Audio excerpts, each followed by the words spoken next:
Bonjour, ici Evelyne Mester, l'auteure du livre Mon enfant, mon égal. Aujourd'hui, je parle avec vous de cette idée commune qu'on peut avoir, comme quoi un enfant qui est élevé dans la bienveillance va forcément devenir un adulte bienveillant. Je pense que la vie de chacun appartient à chacun et que c'est pas parce qu'on grandit dans un climat bienveillant qu'on n'a pas envie, notamment à l'adolescence ou en début d'âge adulte, d'essayer plein d'autres choses, de choisir sa propre voie.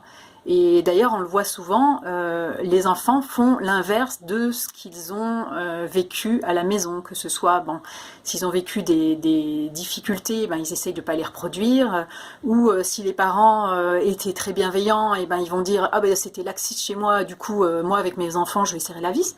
Vous avez remarqué comme toujours la génération suivante fait un petit peu l'inverse. Donc je pense que c'est dans l'ordre des choses aussi d'essayer quelque chose pour simplement parce qu'on est libre de faire ce qu'on veut dans sa vie.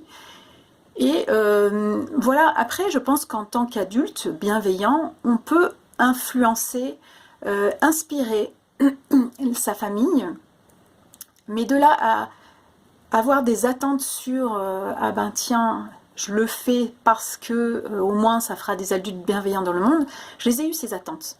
Et on peut être déçu parfois.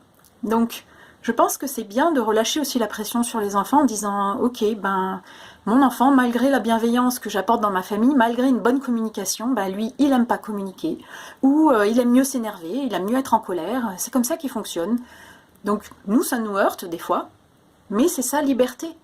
Donc, on peut aussi accompagner son enfant dans sa famille pour avoir de bonnes relations avec lui, malgré le fait qu'il ne souhaite pas fonctionner comme nous on fonctionne, ou malgré le fait qu'il n'ait pas de temps pour s'intéresser à nos outils. Donc pour moi, j'exclus pas qu'un enfant qui en grandissant serait devenu un adulte peut-être violent malgré le fait d'avoir grandi dans une famille où la bienveillance était la norme, j'exclus pas que ce jeune adulte finisse par revenir éventuellement à ce fonctionnement-là qu'il avait en famille, en se disant au bout de quelques années, ben finalement c'était pas mal comme on fonctionnait, voilà.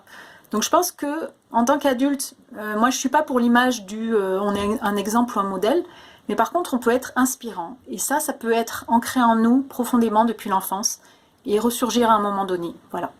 Donc bah, n'ayez pas d'attente, votre enfant sera l'adulte qui sera, et bah, on n'a pas le contrôle là-dessus, et gardez le lien. À bientôt!